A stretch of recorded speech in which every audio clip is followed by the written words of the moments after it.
The community sent in questions and I picked out 16 beefy questions to cover in just 1 hour. Are you ready? Let's go ahead and dive in. What's going on, crypto miners, and welcome back to the channel. I'm the Hobbyist Miner. I started crypto mining back in January of 2021, and just a few months ago, left my full-time 6-figure career behind to pursue content creation and crypto mining full-time. Am I an expert? Absolutely not. But I've made a ton of mistakes, traveled the world visiting crypto mining farms, events, and conferences, which has allowed me to learn a thing or two along the way about crypto mining. I'd love to share that knowledge with you, so let's dive in. Special thanks to today's video sponsor, Crypto Miner Bros. Crypto Miner Bros has been one of the top ASIC resellers in the industry since 2018, specializing in crypto mining hardware for not just professionals, but also home mining enthusiasts. Some of my favorite professional ASICs include the Bitmain Antminer L9 Dogecoin miner and the brand new Bitmain Antminer S21 XP Bitcoin miner.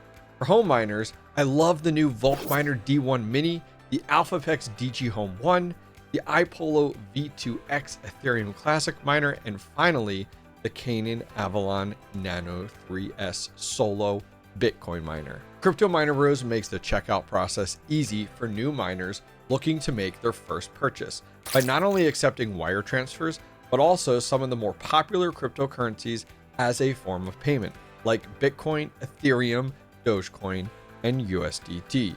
Save an additional $70 per ASIC miner with special checkout discount code, The Hobbyist Miner. Need a safe, reliable, and trusted reseller to purchase your next ASIC miner from? Look no further than CryptoMinerBros.com. All right, so let's jump into question number 1, coming to us from Man It's Me. Question is it time to take some profits? And if so, how much to sell? Sell on the way up or the way down? Great question. So I'll be entirely transparent. I've been taking profits over the last several weeks. As the markets kind of started to rebound quite a bit, I've been taking profits into USDT. I really enjoy this method. I highly recommend that you look at taking profits for sure. I think it really comes down to your strategy and where you are. Where I was going back, last bull run, I was just in this weird mindset of like hodl, hodl, hodl. I think we like naturally looked at individuals and was like, ooh, they're continuing to push hodling, so I should hodl. Well, we're in the bull run right now, which means this is the time, and we really forget about this as crypto miners. The bull run means taking profits. The bear market is when you hodl, you accumulate, and you yield as much as you can. And so as this being the bull run, I highly recommend that you do take profits. The strategy really comes down to where you are. You had mentioned taking profits on the way up or the way down. Always on the way up, never on the way down. When the way down is more of a fear, a concern, don't do that. Don't get emotional about it. Great example. Look at something like Dogecoin. Look at Dogecoin right now. Dogecoin's around 23 to 24 cents, which is awesome. Love to see it. Well, really look at like when I was down at Dogecoin at like 13, 14 cents, I went, okay, I want to take some profits on the way back up. I know Dogecoin's going to get back over 40. No doubt it's going to get back up to something like 46 cents, which we were at several months ago. So should I take profits on the way up? And the answer is yes. I have a decent bag of Dogecoin in my top 3 holdings in my portfolio. And so as we go up, I've set markers, something like 35 cents. I'm going to sell this much. 40 cents. I'm going to sell this much. Why? Because it's time to take those profits. So great question. Thank you very much for submitting it. Definitely recommend taking profits when it works best for you. Don't be afraid to do it. Take those profits and don't look back. But don't sell everything. Have a little bit of a moon bag just in case it goes to the moon and you at least have something to sell. Moving on to question number 2. I did modify this one a tiny bit. This one comes in from Winkso. He says, is proof of work GPU mining a thing of the past? Is something like Zealous worth getting into right now? Great question. So I was on a Twitter Spaces. I love doing these. I do about once a week over on Woof. If you guys aren't familiar, go over and look them up on Twitter. You can find them. They do Twitter Spaces all week long. If you're not familiar with it, kind of like talking head style. They get a handful of people together from the industry, ask questions, create collaboration. So I sit on one about once a week for about an hour, talk about, last one was proof of work. Another one I did was Bitcoin mining. Really, really love it. Some great conversations. But during the last one, actually Passive Crypto Miner was actually in that, which is another content creator. Shout out to him. And one of the topics came up of proof of work and what everyone's thoughts were on the current state of GPU mining. So I'm really glad that you brought this up. So I'll regurgitate a little bit of that because I think there was really good conversation. And then we'll kind of go from there talking about Zealous. So the hard part about GPU mining right now is the current revenue. So when you look at it, these GPUs out there over the last several years, revenue has been very, very slim, let alone leaving any room for profits. And we're talking cents on these graphics cards. Now, I have nothing against GPU mining. I love GPU mining. I would love to see GPU mining make a comeback. After Ethereum went to proof of stake, the challenge was we really didn't have anything to fill that gap, and not necessarily a crypto project. There's lots of crypto projects out there, but for a very small amount of time, we leaned into Flux and we leaned into Ergo. The downside is that no crypto projects, regardless of how you emotionally feel about them, can fill the void of Ethereum. Ethereum had not only this massive network, had boatloads of projects built on it, which then encouraged so many transactions. And guess what? When there's a lot of transactions, who benefits from it? Miners, GPU miners. Unfortunately, though, the situation is all of these crypto projects out there have this mindset for GPU mining of, if we build it, they will come. Thinking, okay, we're going to go ahead and build the fastest, or we're going to push, say, some buzzy words on AI or buzzy words on blockchain, all these other things. The downside is a lot of these GPU mining projects don't put emphasis, don't lean into business development and promoting their product and partnering with a Web2 brand. And why I say that is because of the fact of all of these GPU mining proof of work projects really need something built on it that would encourage transactions. And I'm not talking about quick pump meme coins. I'm talking about consistent transactions that, at the end of the day, provide profit to GPU miners. And unfortunately, none of these projects are doing that out there. All these projects are touting that they're the next big thing. And I'm sorry, but like GPU miners, we know better. We absolutely know better. So what has happened is nothing exists out there to do that. None of these, these crypto projects are partnering with Web2, big Web2 companies. And these, it's not like we're having, just throw something crazy out there. Like you were talking about Zealous before. It's not like somebody was like, okay, Visa is going to be putting all of their transactions now on Zealous's blockchain. That would be insane. Thousands and thousands and thousands of transactions occurring that need GPU miners, decentralized GPU miners. It would be great. It would be absolutely fantastic, but it just doesn't exist right now. So unfortunately, with that being said, GPU mining in my eyes is a thing of the past unless a project is able to put a lot of emphasis on that. So great question. Super, super loaded. Rambled quite a bit there. Do apologize. Hopefully that answers your question there. By the way, we're only 2 questions in. I would love you guys to comment down below on things as we talk about them. You can agree, you can disagree. Love to get your insight. If I misspeak, please correct me. I don't want this to just be like a straightforward talking head. I would love to get some of your thoughts. So please comment those directly down below. All right, jumping on here, a question from Hudson Tiger. What's up, man? It says, how is the mining shed going? Any expansion in the future? Great question.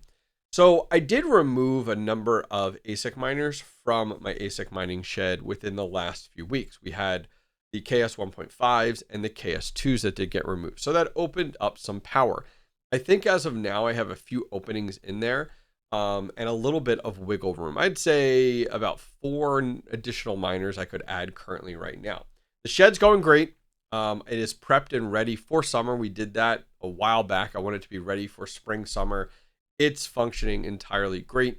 I actually had some really good ideas from people recently on how to recirculate heat coming up in the next fall and winter. So I'm excited to test those out. I'll have videos on that as we get closer to that time of year. But other than that, things are awesome. I have no concerns on summer temperatures or anything like that. I think we'll do very, very well. I did decide more recently I am going to decommission the 3 KS3Ms that I have in there. I'm going to put those up for sale in the yard sale section of my Discord. If you guys want to find that section, look directly down below in the video description. You'll find the Discord. You can join it. And there's a yard sale section. Go check it out. Lots of fun stuff for sale from me and other community members. But I am going to put in place those 2 KS5Ls that I did buy for $100 each. I'll be putting them in place.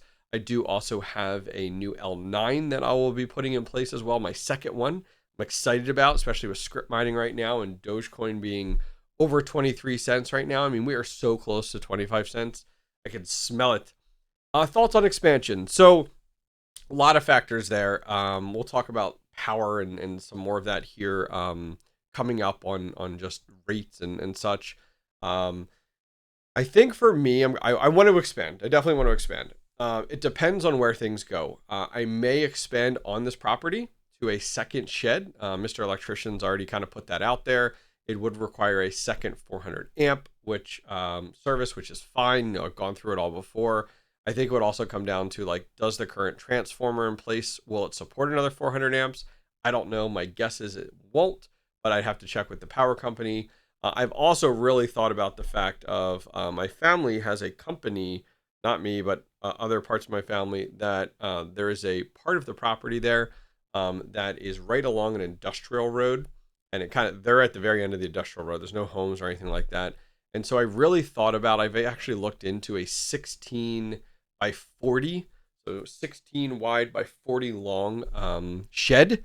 And I love to put 1200 amps into that, but it's all going to come down to power rates. And like, I just got word that like a lot of the power rates, I don't know how I'll be affected if I will, are going up by 16% in 13 states in the US. Actually, 65 million people are going to have their power increased by 16%. There's a huge list of it. I talked about it a lot on Twitter today. A lot of people don't realize it. It's happening in the next like 3 weeks. So unfortunately it for me, an expansion, it doesn't come down to like capital and buying a shed or paying for the electric to get run or paying for the hardware or the miners. That's fine. It comes down to the biggest operating expense, which is the electric rate. And unfortunately, in the current state, it's tough. I also know for a fact too, like the bear market is the time to expand. So I'm going to be keeping my eyes on the beginning of the next bear market on looking at that expansion. Right now, we're just going to ride out the current bull market. But great question there, Hudson Tiger. Do appreciate it. Moving on, the question comes in from Hybrid. Says, what would you say are the top 3 coins to be buying this year? Oh, interesting. So when I look at buying coins, you know, I talked about at the top of this having USDT available and just putting everything into USDT as I'm taking profits and then decide what to do with it, you know, from there. And one of the things I like to do is like, I like to have a nice bag of USDT so that one, I can buy a miner whenever I want to. If I need it for paying electric or anything like that, I can easily, you know, convert it and get it over to a bank account from USDT. But then the other thing is having an opportunity to buy crypto when it dips. So like more recently, I'd say within the last few months, I've taken that opportunity to buy up Bitcoin when it's dipped low or Dogecoin when it dropped down to below 15 cents. I didn't buy any Kaspa, but Solana, another great example when I've seen it dip down. And so I would say that when you're looking to buy crypto, I always like I DCA every 2 weeks into Bitcoin, just a tiny bit. A few bucks here and there into Bitcoin. I think it's a smart move. Just continue to do that. However, when you're looking to buy, I would strategically buy coins that are low, that have an easy opportunity to go up, and not like, oh, I'm going to get into this random coin out there because it's low, fractions of a penny. That's not what I'm talking about. I'm talking more about the fact of like, great example, like Dogecoin. We know Dogecoin has been well over 40 cents before. It was just 46 cents several months back. When it was down to 13 cents, it was an easy like, hey, will this double? Yeah. I mean, we're almost there, 24 cents. So easily I could double some money there. So look at things that like have gone up before to a price that you're looking at several times, not just once. Like not like, oh, This project's all-time high was $3 and it's 20 cents now, but it's never hit anywhere near even $1 in the last several years. It's like, okay, there's not a high likelihood that would go there. And what I like to do is like buy these coins and then see them pump and then flip it, sell that into Bitcoin. Is what I like to do. So at the end of the day, getting everything over to Bitcoin, I think is smart. But I would say look at things like Dogecoin, as I said. Kaspa, I think, is a good one. Kaspa is back on the rise, which is awesome. We're thrilled to see it. Do I think it'll go higher? Yes. So I think that's a good buy. Is it a better buy several weeks or months back? It was even better then. But I think it's just something to keep an eye on. It's not too late. Look for these dips, look for these opportunities, and hopefully that helps you out there.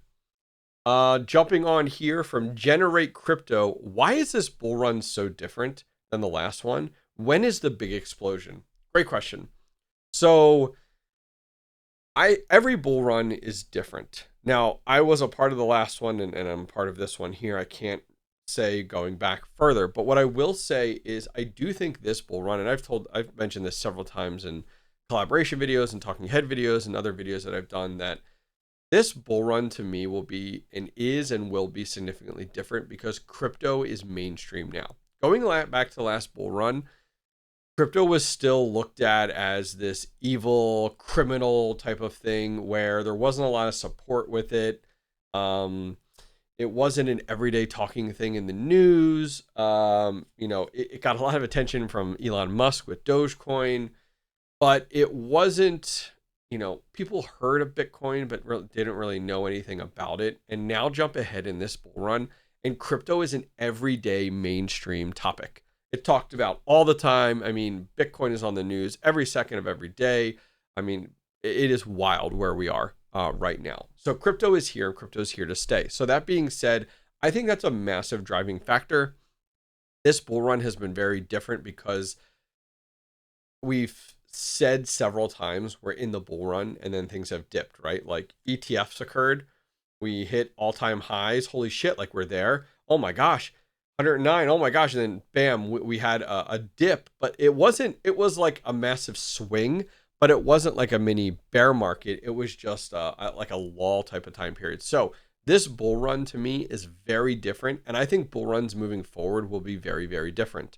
I think your traditional bull run and bear market is a thing of the past. It's hard to define. And so I think that this bull run is very different and will not be like the last one. The last one was very defined. Everything blew up. You could plug in any type of miner, you were making money. I don't think that'll ever happen again. I don't think that's going to be the case. I think what we've seen were like ETF 109. We had this lull for several months of things not being very profitable, and now we're seeing it come back up. I think that's the new norm, to be honest with you. I think we're going to see these swings here and there. I don't even know if a traditional 4-year cycle will continue. I don't know. I really don't know. Will we see this massive altcoin explosion? Maybe, but maybe this is it. You know what I mean? I think we need to treat, this is what we talked about earlier about taking profits. We need to take those profits because we don't know if we will ever get back to this point. But yeah, great question. Thank you very much there, Generate Crypto. Scrolling down, Joey Gambit. When shopping around for electric rate, how do you go about negotiating your price? What questions to ask and what questions to lead off with? Great one. It's funny you asked this. I am in this situation right now. My power plan, my electric agreement ends July 28th, coming up here in very short amount of time. It's a 6-month contract. I was looking for like 1, 2, or 3-year contracts. It's tough in Pennsylvania. In Pennsylvania, it's tough, but it's also not. And what I mean by that is I'm on commercial power at my ASIC shed. That was one of the best things I did because my delivery side, my demand side is not much. It's like $500 based off of my supply side. And the supply side in Pennsylvania, you can shop, which is not normal. There's a few places in the US you can do this. So you can actually shop that. There's like 100 different suppliers out there and the rates are all over the place. The plans are all over the place. And so in a commercial situation, there's lots of opportunity there. And so for me, what I am doing right now leading up to that, so I'm glad you asked this question, Joey, is that I went through and I looked at like, okay, the last 10 months, what have I used every single month, the amount of kilowatt hours? And I think I'm somewhere around like over 500,000 kilowatt hours is where we are. I started to put together some averages, and I think I'm right around 50,000 kilowatt hours per month. So what I did was, I'll be honest with you, I actually went over to Grok, and I actually used Copilot as well. Grok is the AI tool on Twitter. Copilot is built into Edge, Microsoft Edge. And I pretty much went on there and said, I'm currently, looking, I want to put together a letter to electric company suppliers, because I can shop the supply side. The demand side, I'm locked in. I'm PPL through and through. You can't change that. And you can't even negotiate that. There's no negotiating on that regardless. Pennsylvania's got these weird ass tariff rates in place that are set by the Energy Commission. So like there's no negotiating with that demand side. It's absolutely terrible. So that's the terrible part, but the supply side is nice to shop. So anyways, I went onto these AI tools saying I would like to put together an email to my electric supply companies, letting them know that I'm looking for a quote for kilowatt hours, a rate. This is me summarizing the best I can off my head. This is how much I've used over the last 10 months total. This is what I average per month. I currently am at this, the business name, the business address of where it's located at. This is the current service that's there. So it's a single phase G1 commercial service. Looking right now, this is who I'm currently with. I want to be transparent with them. This is the current company I'm with. That contract ends on this date. I'm currently rate shopping with many other suppliers right now. I even said like, hey, the name of my company is this. Now I did say in that letter that I am into, what did I say? AI development or AI business development or something along those lines to make it buzzy, to be like, oh, they're doing AI research or something like that, that uses high power consumption. Would love for them as a power supplier to be a part of this. I'm not saying crypto mining, just kind of selling that buzziness to it, letting them know that, hey, if I can lock something in with a good rate, with a good amount of time, I would consider expanding on that property to an additional 400 amp service and maxing that out as well. Letting them know that like, this is the, I'm getting my quotes together. I'd love to hear back from them by this date and this time. So I put all that into AI, and it put me together this really nice professional looking letter, making it very personal and all of that. And so I'm actually going to be emailing that out to, I started a list. I have like over 30 different suppliers out there right now with like, I went on their website, I found like their customer service, and like I got the email address. And I'm going to do an email blast pretty much out to all of these companies out there with this letter customized to them as a business. And we'll see where we go from there. Is that normal for most people? Probably not. The hard part is, as a home miner, going and trying to be like, hey, I'm using 100 amps and I want to negotiate this. They'll be like, tough. So I played the game in the past. Some people in the scene use variable rates, and that's been very lucrative for them and worked out well, because while sometimes it's higher, other times it's in the negative.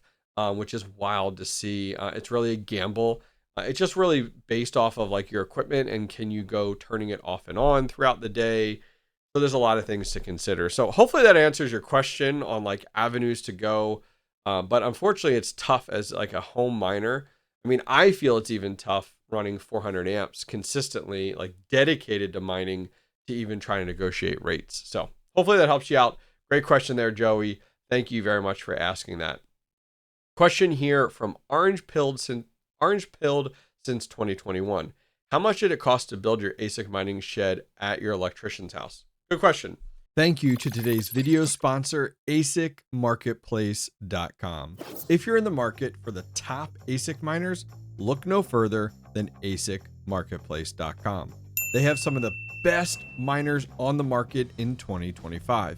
To name just a few, Bitmain Antminer L9 and L7, the AlphaPex DG1 Plus, the Canon Avalon A15 XP, and many more. And oh, home miners, asicmarketplace.com has you covered as well. The AlphaPex DG Home 1, the Bombax EZ100C, the Ice River AL2 Lite, and many more. Finally, 3 big reasons I like asicmarketplace.com. First, the price on their website is to your door. Shipping and import tax is included in the price. Second, they accept cryptocurrency as a payment method. And third, I've been working with them for over 2 years and never had a bad experience buying from asicmarketplace.com. Go check out asicmarketplace.com today and use my discount code to save $100 at checkout. So a few things to consider. Had a property already at my electrician's house, so didn't need to purchase a property. Didn't need to buy the shed. I was originally going to buy a shed. I was talking to my electrician about buying a shed and putting on his property. And then he showed me that shed. If you guys go back and look at that original setup, like in that original build, it was just a storage shed packed full of cobwebs, packed full of like what you would think your grandfather's old shed would look like. So had the bones available, the shed available, that 12 by 12 shed. So didn't need to buy that shed either. So already we're a few steps in. So we had that shed.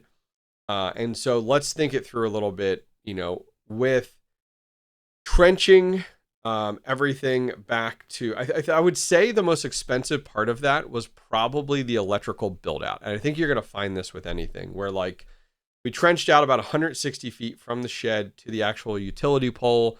The copper wire, I think it was 2224 that we needed to put in place for single phase.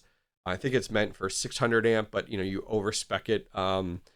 That was really expensive. I mean, I remember ordering that, and that was like $1,600.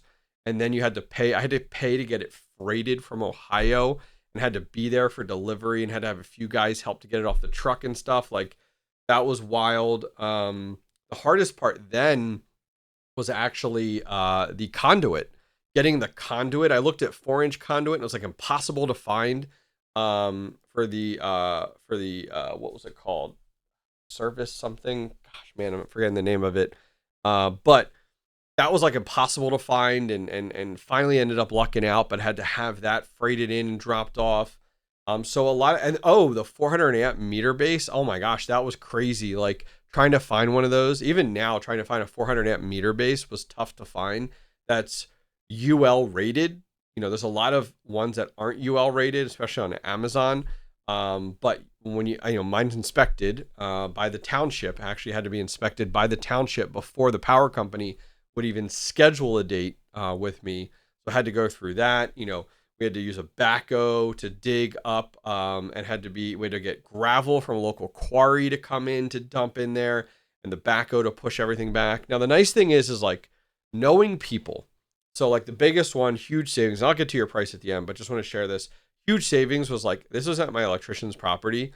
And while I did a majority of the manual label work, like wherever I could, because he was busy with his own company, having him available to, one, the knowledge, to do the connects, to do all the wiring. Like I am happy to say everything from the transformer to the miner is brand new wiring that we did. Mostly he did, but I helped out where I could. I was electrician's beaver, just kind of running whatever I needed to. But knowing someone nearby, the quarry, getting a really, like my electrician's idea of like contacting the quarry, they'll come dump stone. Great. That was like $300 there. Knowing somebody who had a backhoe nearby. Oh my gosh, my electrician drove a backhoe like across town because he knew somebody to come dig the entire trench. And then a landscaping company we knew to come in and to help backfill it after we were done. I mean, oh my word, late night doing that was crazy. But then like getting that all the way in, getting that all done. The inside of the shed was much easier because it was really, your cost of like wood. We had plywood delivered and the 2x4s, redid the intake wall, the exhaust. So like all those little things add up. Had sponsors for the PDUs, so that worked out well. It just, I would, all said and done, with where my cost was for everything that didn't include, like, as I said, didn't include the shed, it didn't include the property, it didn't include like having an electrician. Like, who knows what the cost would have been to have an electrician do all of that work. So much work, so much time. You know, I did everything I could. And if I didn't know how to do it, I Googled it, YouTubed it, everything. All said and done was about $12,000, which was a steal when you think of, like, just to buy a shed and do all those other things. So, like, yeah, it's wild. But yeah, it's about $12,000, give or take, is what it came to, that I put out for that. So great question. Hopefully I answered that for you. That came from Orange Pilled since 2021. All right, Tomcat 33. Hi everyone, been using Salad AI, but usually the only machines that work regularly are 4090s. I have a bunch of PCs and range from 30 series to 40 series. I was wondering if there's a better project than Salad to put them on. Thanks. Oh, Salad. Oh, Salad. Oh, Salad. So,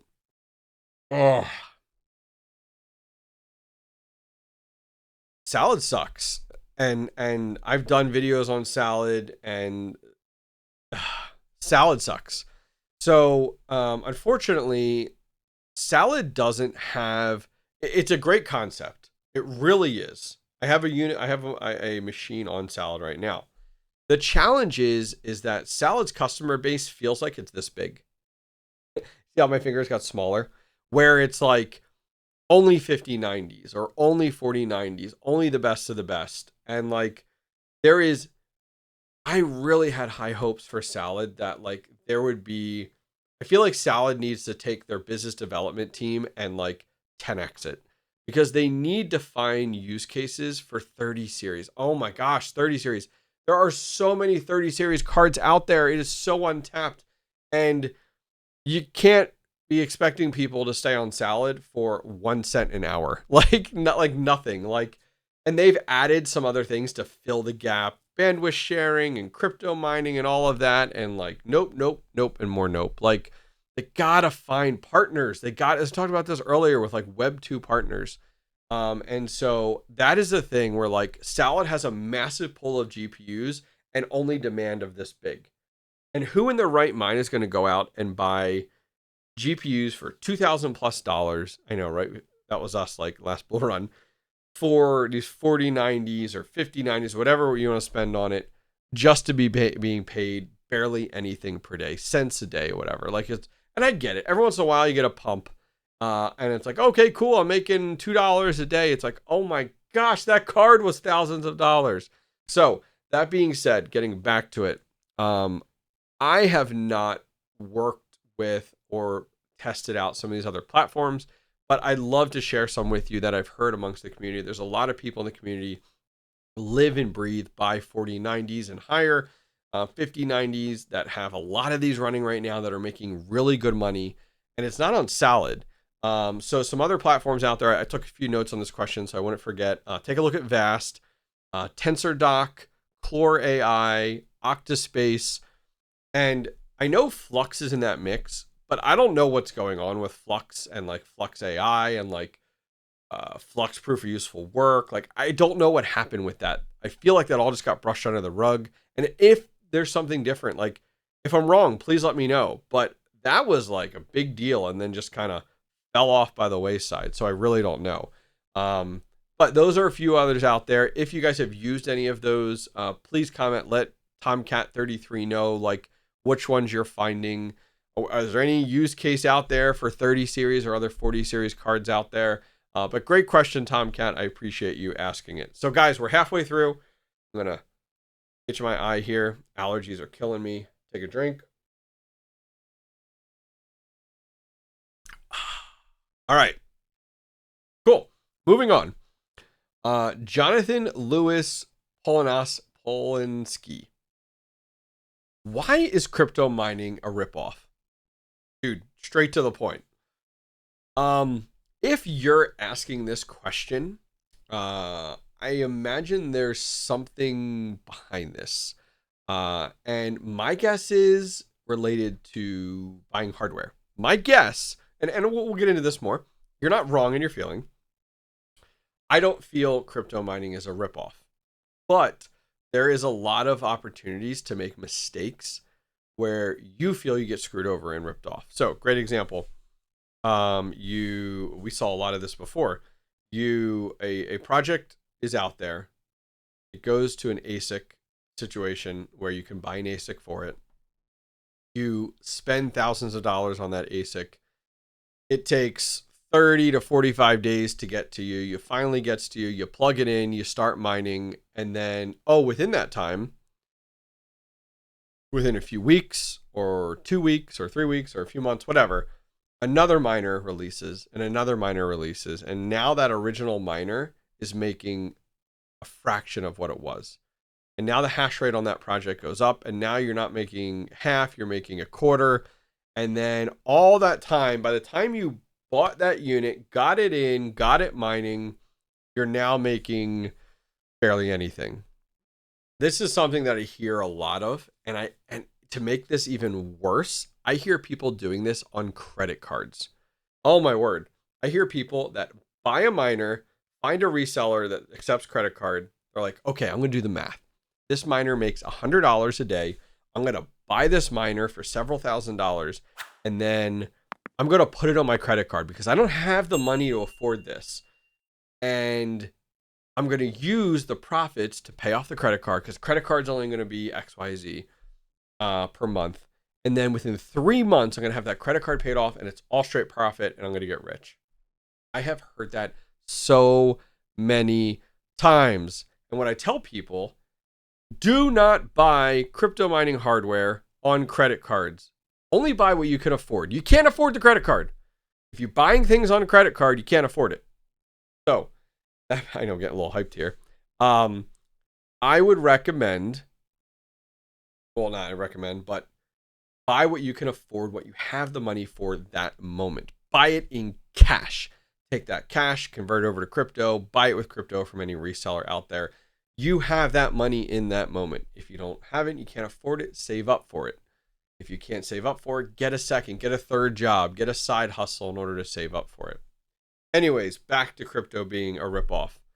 The other thing that comes to mind here when I hear this is that crypto is very volatile. And I also imagine and wonder if someone asking this question, and this isn't pointing fingers, this is just putting this out there, that did you buy into a random crypto out there and it got rug pulled, or it was a meme coin and pumped like crazy and you felt like you were rich and then all of a sudden everyone sold out and it's not worth anything anymore. Volatility in crypto is crazy and people jump into these projects. And I'm not saying you need to do your research on the projects like crazy, but like get into a project, get out of it, take your profits, move on.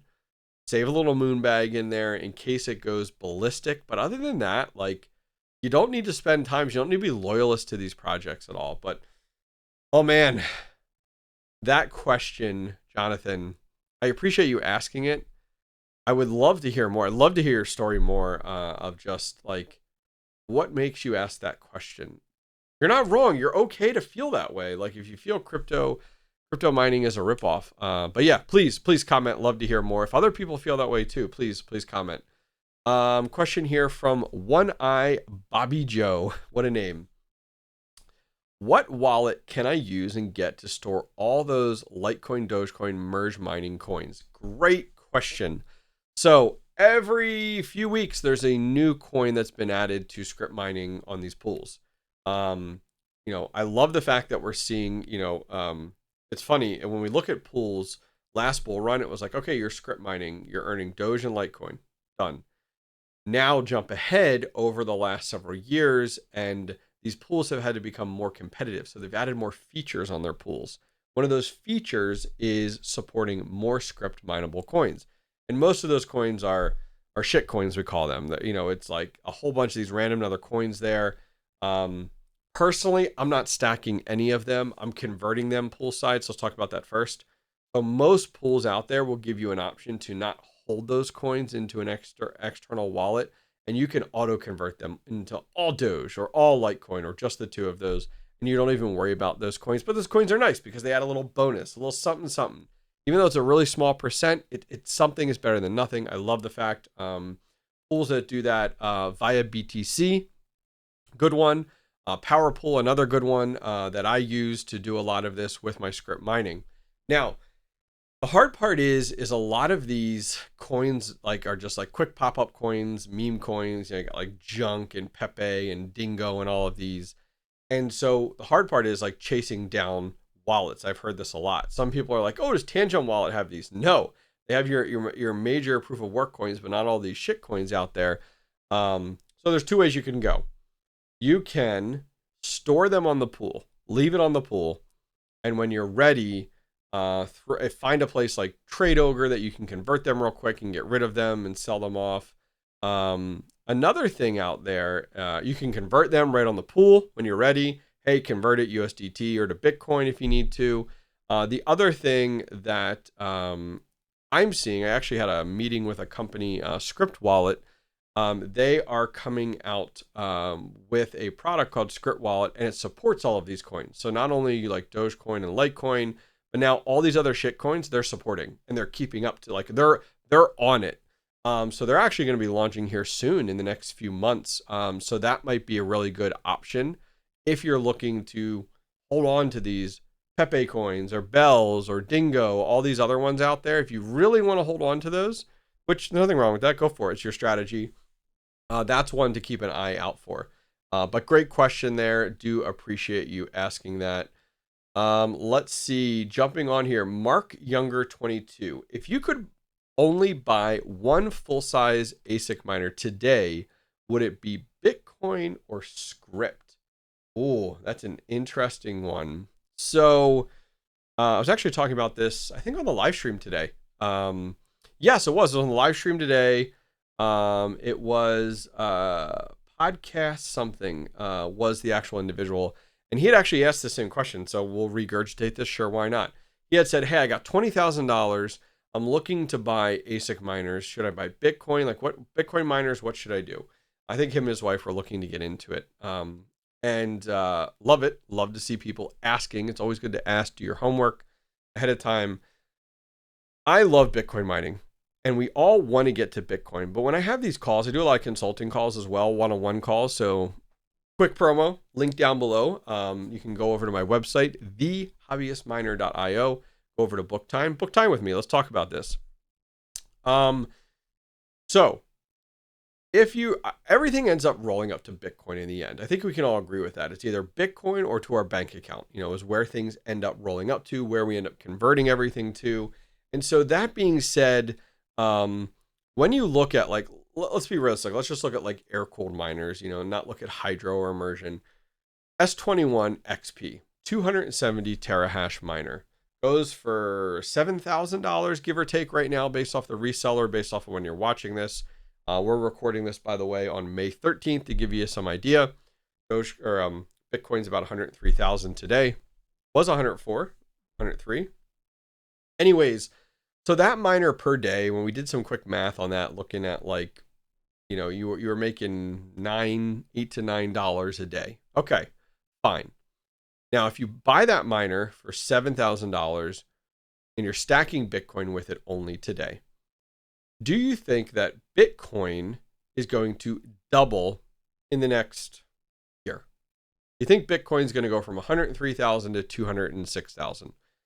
As much as I want to put on my fangirl hat, I don't think it's going to hit 206,000 in the next year. I'd love to see it. I'd love to see it. And if we do, awesome, fantastic. And we've doubled. Okay, fine. But $7,000, and that's kind of where we are. All right, you're making $8 to $9 a day.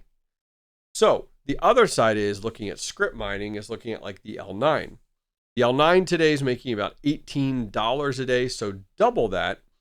And the L9 is a little bit more expensive though. We're right about $10,000 as of right now. On mine that I just got in, I actually ordered during the dip or the lull that we talked about, was $8,600. And thinking about that some more, Dogecoin's at 23 cents. So Is it realistic that Dogecoin goes to 46 cents? Well, yeah, Dogecoin was 46 cents like 4 or 5 months ago. Okay, wow, so Dogecoin could double, which means my miner could double. So we could be making $36 a day. Oh, wow, that's a lot more. Now think of it like, okay, well, that's 46 cents. That's not even anywhere near its all-time high. It could go up again. It could go up again, you know, and get up to 70, 75 cents. Is it realistic? Yes, it could. We were upwards of 70 at one point. So could it triple from here? You know, could we see this miner doing significantly more? Yes. So when I talk with people, and Scrypt isn't this quick, like pump and dump altcoin. Take off your Bitcoin maxi hat. So what I recommend people, if I was to do Scrypt or Bitcoin right now with your $20,000 investment, I would look at two L9s. Based off of when you're watching this, maybe you can afford that, maybe you can't. And I would take that then, and I would put it into Dogecoin. And then as Dogecoin goes back up, I would take profits along the way. And I think that's the better avenue to go. Not everyone will agree with this. A lot of Bitcoin maxis will just say, dump it into Bitcoin, dump it into Bitcoin, dump it into Bitcoin. And we'll get there, right? But what does it matter how we get there as long as we get there is the way of my mindset. But great question there. Do appreciate that coming from Mark Younger 22. Do appreciate that for sure. 007 Kid says, what should new crypto miners know before beginning as a crypto miner? Oh, good question. Good question. Where are we at on time? Okay, we're looking good. Trying to get to as many of these as I can. Okay, you want to get into crypto mining. You want to do it from home. What should you know? There is pretty much 3 factors that you need to consider. First, as a home miner, and I'll get to the biggest one at the end. First, as a crypto miner at home, where are you going to do this? Can that place handle the heat? Whether it's GPU, CPU, whether you're running servers, you're running PCs, you're running ASICs, FPGAs, like, can you manage that heat? Can you bring in fresh air from outside? Can you exhaust that hot air out quickly? I'm not talking air conditioning. Take air conditioning out of your vocabulary. Not on my channel. Not how crypto mining works, folks. Go back to your data center. So that's one thing you need to ask yourself, for sure. Not a lot of people can do it. It's one of the main reasons I moved everything out to a shed here, and I have a second shed as well, is heat management. It is not an obstacle for me. I took it off my plate as a home miner. Number 2, electrical build out. So starting out as a home miner, you're going to plug things into like your 110. Regular outlet, you're going to plug it in. But as you grow, and you will, you're going to find that you're going to need to do some electrical build out. So you're going to need to hire an electrician. They're going to have to come in. You're going to have to see like, okay, do you have enough amps in your house? What can you sacrifice? Okay, you want to have this area dedicated, maybe a shed or part of your garage or your basement to mining. They're going to wire like a 30 amp 240 volt there or something. You're going to take this a little bit more seriously. You got to pay that person. Very expensive. You got to pay for 10-2 wire. You got to get it all wired up, so there's another thing to consider. So before you even mine, you got to figure out that heat. You got to figure out electrical build out, that place, that dedicated place. You got to put in some capital to handle airflow, to also for the electrical build out. The next thing is, and this one's the tough one, is noise management. Let's say you've grown, and you got some fans going, and we're not talking ceiling fans here. We're not talking box fans here. You got some serious fans going to either bring air in, to exhaust air. Let's say you got some mid-size ASICs. Maybe you got a full-size ASIC. The thing's screaming. How are you going to handle the noise management? How are you going to handle that noise? You can isolate that sound. Trust me, I've done all these stupid things. Go back on my channel and just watch the last few years. I've tried everything. This room next to me is a $5,000 room. I spent the money on it. Now it's a closet, guys. Noise insulated, everything. It didn't work. I tried it. Trust me, I tried. So noise management is a big one.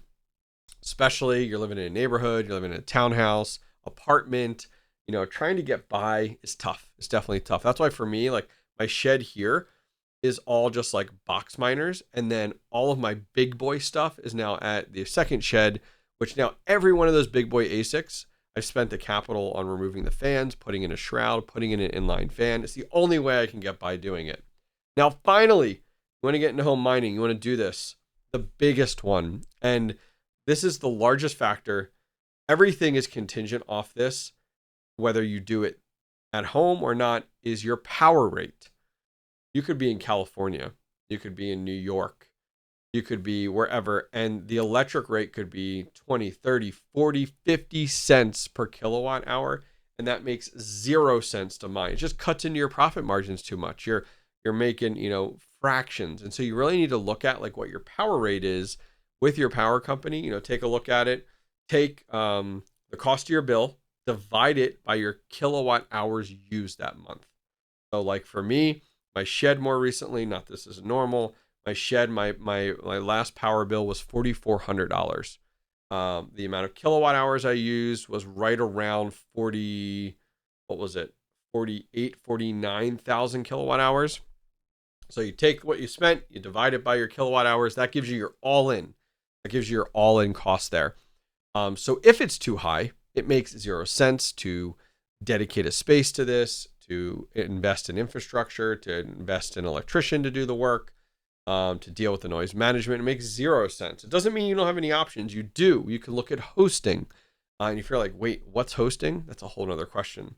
So go over to my website, hobbyistminer.io, go to where to buy, and I have a whole section dedicated to hosting and a full video on hosting on everything you need to know. You have options.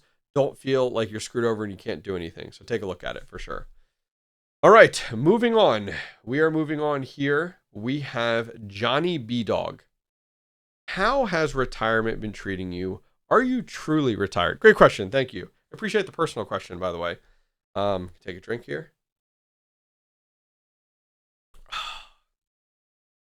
So, March 5th, lost my job. And we are just over 2 months now since then. My last severance pay was on Thursday last week. So now I'm truly on my own. I was kind of on training wheels over the last 2 months, I would call it, having severance pay. I was lucky to have that. Not everyone gets that. I was with the company for 8 years. So that worked out really well. Normally the normal is like for every year you're there, it's like 1 week of severance is kind of the norm with some companies. Some crazy situations, they give like a year or some other craziness. Anyways, that's the way the US works. It's a little wonky. But I have retired and stepped away from my career.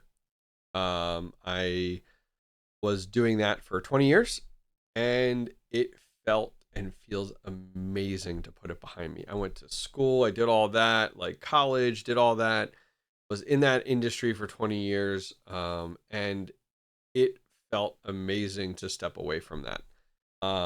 The amount of stress that exists in my life then versus now is like insanely different. Just like then trying to deal with that day to day and then trying to do this second job, this career, run my crypto miners, make time for my family. And they kind of got which was left over. And now it's like, man, this is awesome. Like, this is awesome. I had been doing some form of content creation for well over this 4 years. I mean, about 15 years in other spaces, just didn't click, no success. And this has been a real blessing. I look forward to waking up every day. I'm excited to do what I'm doing right here. I don't even consider it work anymore. I mean, it is paying my bills now and such, but I have retired from that life. And being able to spend more time with my family, prioritize my family. It's been great. It's been really, really, really good. And I've really, really enjoyed it. It is a little bit of a leap of faith, to be honest with you, to step away from the comfort of a 9 to 5, step away from insurance, step away from that paycheck you're getting every 2 weeks, regardless. That doesn't exist anymore. I'm self-insured. Family of 5, It's very expensive. I'll be frank, it's $1,800 a month for insurance that I pay out of pocket. That's a lot of money. Holy shit. Like, that's a lot of money. But life's good. Bringing in far more than I'm spending. It is, yeah, but we're only 2 months in. So ask me that same question like a year in, and we'll come back to this. How's that sound? Because I could talk about this for an entire hour. But yeah, thank you for asking more of a personal question. I do appreciate that. Johnny B Dog. Blue Thumb Man. Did you sell all your GPUs? If not, what cards do you have left and what's your game plan? Good question. Thank you for asking that, Blue Thumb Man. So I have 2 RTX 3070, Galax cards still for sale. I have behind me here actually 2 gigabytes that don't show any video. They may mine those still. I have to see. I have to test it. I pulled them out of my Octominer X12 rig when I had 3070s in there. I had this like grand plan where like I'm going to keep 12 3070s in my Octominer X12 and I'm going to spec mine with them. And I just never got to it. I had no motivation, no interest to do it. And so I decided a few weeks back to like part ways and sell those. So 2 gigabytes that don't show video. I actually checked. Great recommendation from a community member to like, hey, see if you can just warranty those. Like if they're still under warranty. I was like, oh shit, I should check them. Warranties are up. Gigabyte was like, hey, you should just look at replacements. Like they don't even like offer repair. They're just like, you should replace these. Like, okay. And a 1 Galax, the same thing. So I might try like on a live stream, some fun ideas of like taking apart, cleaning it. Does that fix it? No. Okay. Do we put it in the oven? You know what I mean? Like, do we try, I forget what that's called. But like you like strip it down and put it in the oven for X amount of time to see, what is that called? Reflow, I think it is. So we'll see where we go from there. But outside of those cards for sale and those 3 broken ones, I have 8 AMD, are there Sapphire X080s. They're mining only GPUs. They were kind of between like the 6700 and 6700 XT. They're kind of like right in between there, based off of their specs. And like, there's no resell for these. Mining's like GPU mining, as we talked about at the top of this, is close to nothing right now. And like, it's so easy to resell RTX cards, graphics cards for gaming and stuff like that. So I was like, all right, I'm going to hold on to these. So I held on to those. And I do have the R8, the white, like Octo, like the white labeled Octo Miner. I still have that. And my goal is to do a build at some point on that, and have some fun and run that at some point. I need to do it. I want to do it. It looks like a lot of fun. Can't wait for it. But that's all I have left. And that's kind of my game plan there. I do have some like Octo Miners and stuff like that still for sale. I don't even have them listed anywhere. I really need to list them. The hard part is like, I'd only like meet someone locally to buy those, which is fine, not a big deal. But like the hard part is like who's buying that, and like everybody wants to buy them for $200 because that PCP website, and it's like, damn, like that website needs to sell out so I can list these for like $500. You know what I mean? Because they're selling these old units for $200, and everybody wants an Octominer for $200 now. When that stock runs out, we'll see prices go back up. But great question there, Blue Thumb Man. Do appreciate it. All right, guys, we have 2 questions left. Doge to Moon 00. Will you tell us how much you actually make crypto mining, revenue, expenses, and actual profit? Will I? Yes. I mean, I'm transparent on these things. So this is almost all in. Let's take like a few things out of this. Let's see. So I'm going to take DPIN out of it because I'm just like stacking all that DPIN. I'm not monitoring it per day, but we're in a lot of different DPIN projects.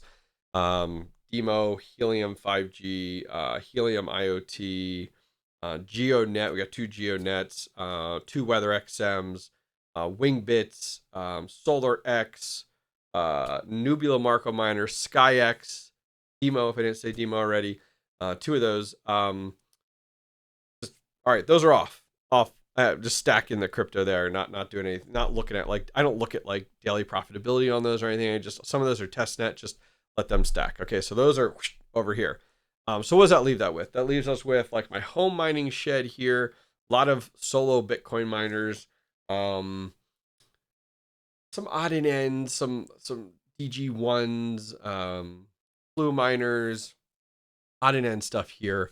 And then my ASIC shed, where we're about right around 30 ASIC miners over there, variety of miners. And then we have over 30 that are hosted right now. And we're into like Scrypt miners, Kaspa miners, Bitcoin miners, CKB. I'm like looking off thinking CKB, K7s, AL3s. Okay. Got it. Okay. So let's take Kaspa out of that. Kaspa, we're right around about $82 a day right now, which is doing good. Kaspa was, if I have to look, I think 12, 13. Where the hell's Kaspa right now? Thinking about it. I'm looking around like, do I have anything that has Kaspa's price on it? But anyways, it's May 13th. It'll come up. I have a little rotating thing over here. It'll come up on there. I'll mention it. So that's like $86 a day right now, which is great. You know, it's definitely on the up and up. Outside of that, then, as I talked about, I'm taking profits on all my Bitcoin miners, all of them that are in my shed and that are hosted. I'm taking profits on all my Scrypt miners right now, hosted or in my shed. Anything Ethereum Classic miners, small box miners, or that E9 Pro, taking profits on that. My Two K7 CKBs, taking profits on that. My AL3s, carve them out. They're not, I'm not doing any profits. I'm stacking all the Ethereum. I'm stacking Aleo now, all my Aleo. I'm not converting anything. So Kaspa, Aleo, and Ethereum put to the side now. So we got like DPIN and all of those aside there. Okay, what's left? Those Bitcoin, the Scrypt, Ethereum Classic, CKB. Okay, so just those miners there. Right now we are bringing in about $250 a day to USDT. So what does that give us here? Bringing up a calculator. You're putting me on the spot.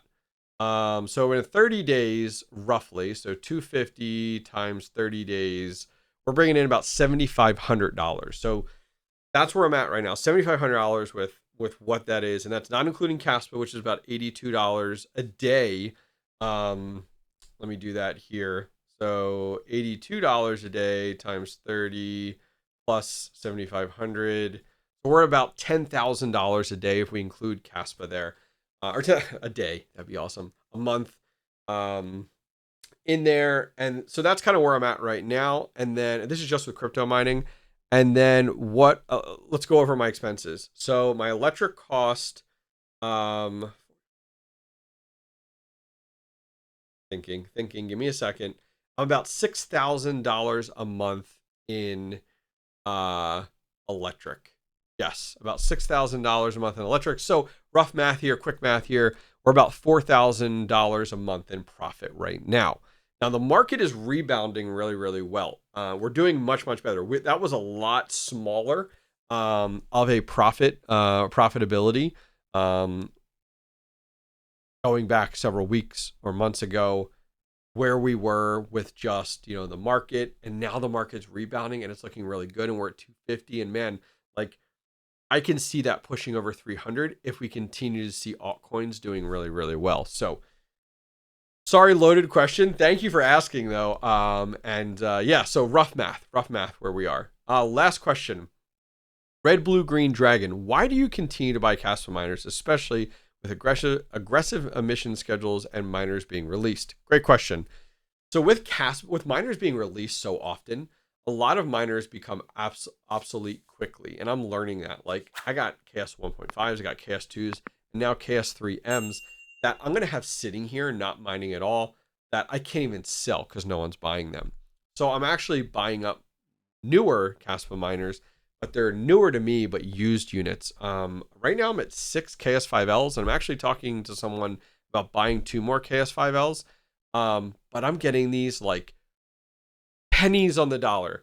Like the 2 that I'm looking to buy right now, $150 each, plus shipping $30, so about $180 each. Like these miners went for $4,500 a year ago, and now I'm buying them for such a dirt cheap price. So at that price, with Kaspa starting to return, we're starting to look pretty dang good. In addition to that, we have KS5 Pros. I'm up to 3 now as well. So I have right now 12 Kaspa miners online, bringing me in about that $86 a day. And I just have so much faith in Kaspa and that it will rebound on price. We've seen it do much better. And so I have a decent amount of Kaspa. I'm no whale or anything like that. But we're doing, I have about 5 figures in a worth of Kaspa right now. And really excited to see where it could go. And so that's why for me, it's like, man, like these miners are going for so cheap. I have such a great opportunity. So that's why I continue to do it. Call me crazy. Maybe I am. Right now we're about 165 terahash, and I'm hoping to push that over upwards of 200. 200 is where my goal is at, where my mind's at as of right now.